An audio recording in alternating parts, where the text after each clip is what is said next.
Good morning. I'm Karen Taradas with Social U. It's time for What's Up Wednesday, where we come to you live every Wednesday to talk about social media tips, tricks, and trends. This month, we're doing horror stories and nightmares. So, last week we talked about Facebook nightmares and things that businesses should absolutely not be doing on Facebook that will cost them business in the long run.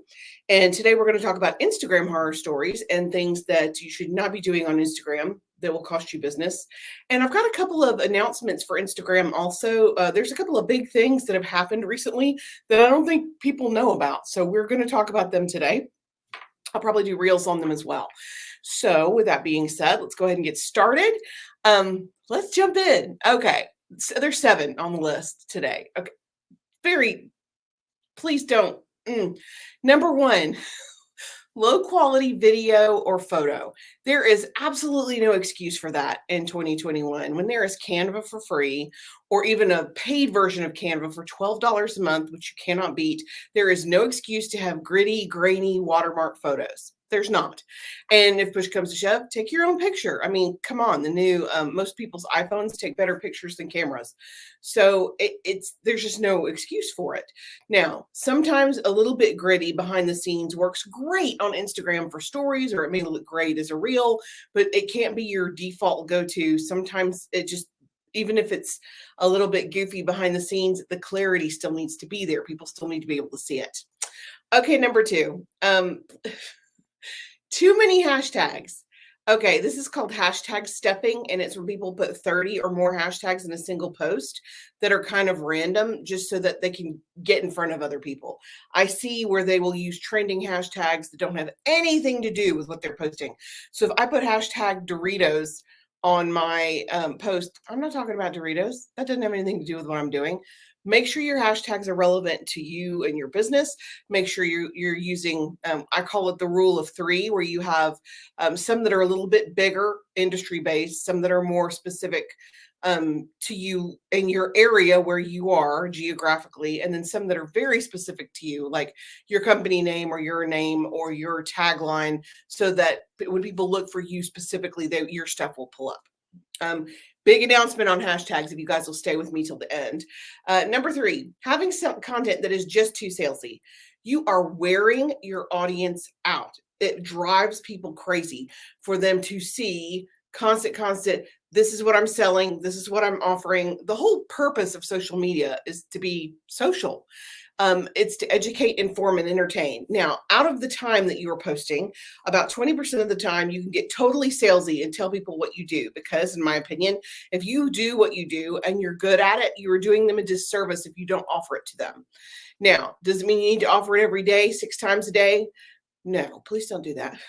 So, that being said, please try not to be too salesy. Out of 10 posts, 1 should be promoting your service. And it doesn't even have to be a direct promotion. It can be something really simple, like download this PDF or get this checklist for free so that you can get their email. It doesn't have to be overt. Okay, number 4, sharing your personal views or opinions. Wow. Good morning, Lisa. So nice to see you. I hope you're doing great this morning. Okay. If you are a conservative radio talk show host, I expect for you to have conservative views and opinions on your social media. If you are not running for office, if you are not a preacher, if you are not if you are not the representative for this specific opinion, please leave it off your social media.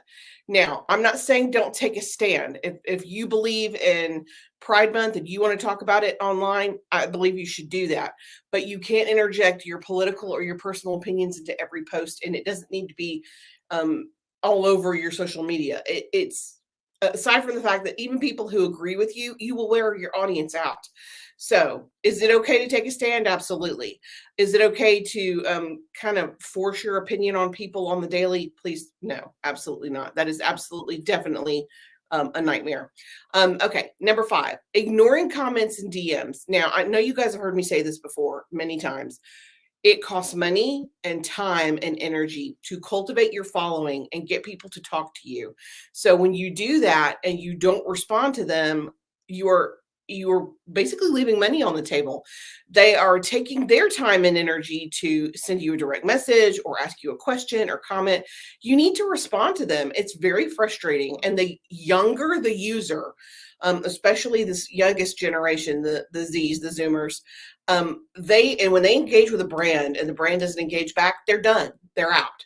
So make sure you're talking to your audience when they take the time to talk to you. Okay, let's see, 6. I'm already up to 6. Okay. I just think the Southern in me, this is just tacky to talk negatively about your competition. You should never get online and slam somebody. There's just no need for that.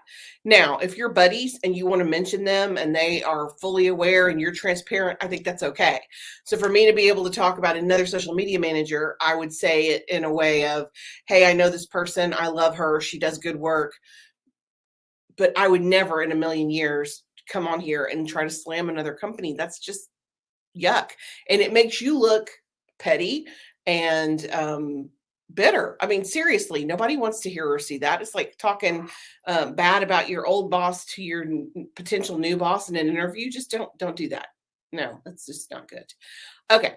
Number 7, last one on the list, but I have, again, 3 announcements that you guys need to hear.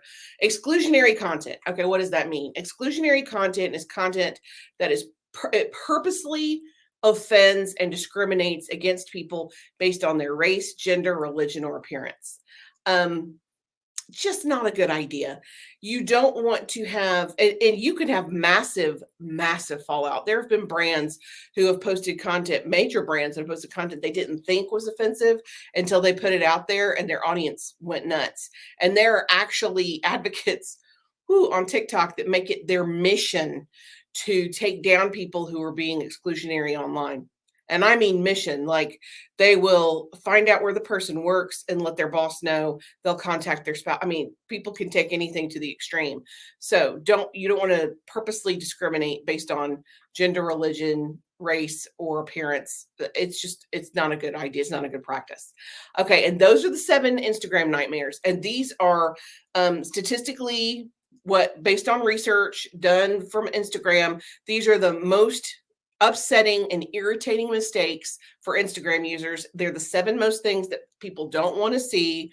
I'm really surprised at a couple of these, not by a couple, but yeah, by a couple of these. So that's the 7 Instagram nightmares. Now, next week, we're going to do LinkedIn. And the last week of the month, I'm going to give you guys actual nightmare examples from my own experience where we have been dealing with clients or stories that I've heard from other social media managers. So we'll be spilling some tea the last week of the month. So the other 3 announcements for Instagram, I think a lot of people have missed these, and I want to make sure you guys know. Hashtags. I don't even know if I can say this with a straight face. Instagram has announced recently, and I mean recently, like in the last 10 days, that their idea of best practices for hashtags is 3 to 5 per post. Come again? Normally, we're talking about 8 to 15, which is what we normally do. That's what all the research tells us to do. That's what experience tells me to do. And now Instagram is saying 3 to 5. Okay, really? Their representative says that don't use too many hashtags. Adding an additional 10 to 20 hashtags will not help you get additional distribution. I don't know about that. I think you're going to have to prove that to me, Instagram. Hey, Susan, how are you doing this morning? I think the jury's still out on this one. I'm not trying to be difficult, but 3 to 5 hashtags just does not seem like enough. I mean, I have at least 3 branded hashtags. How am I supposed to get my industry hashtags in there with 3 or 5? That's crazy. So I will continue to monitor that and keep you guys updated. Maybe just to be safe, don't go over 10 for right now, but yeah, I think that's crazy. The Adam Mosseri, the guy who heads up Instagram, came out and talked about ranking for SEO. And 4 things he says. I'm sorry, again, I think this is kind of funny. 4 things he says that will help you rank for SEO. A couple of these we know, but some of these are a little bit more intuitive. You have to choose an appropriate handle and profile name, obviously. You need to include relevant keywords in your bio. That's also a given. If your business account is tied to a location, you want to include that in your information, like your bio and your handle if possible. But now they're saying, and this is very critical, and I've been telling you guys this for a while, you absolutely, positively, to use those hashtags, put it in the caption. Instagram doesn't weigh them in the comment section. So stop putting them in the comments. You have to use your relevant keywords and your hashtags in the caption, not the comments. Now, they made this formally known in the last couple of weeks, but they have been doing this for the last few months. So if you are still doing that, please stop it. Especially with the Instagram hashtag limit, you want to get the biggest bang for your buck.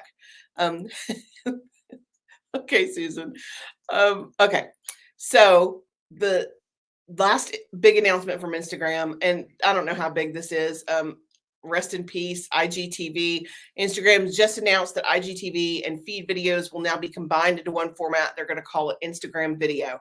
So on your profile where you have the buttons for the post, Reels, IGTV, across the top of your grid, that IGTV is going to be replaced with something that looks a lot like the YouTube logo. It's a little triangle. All of your video will just feed to that.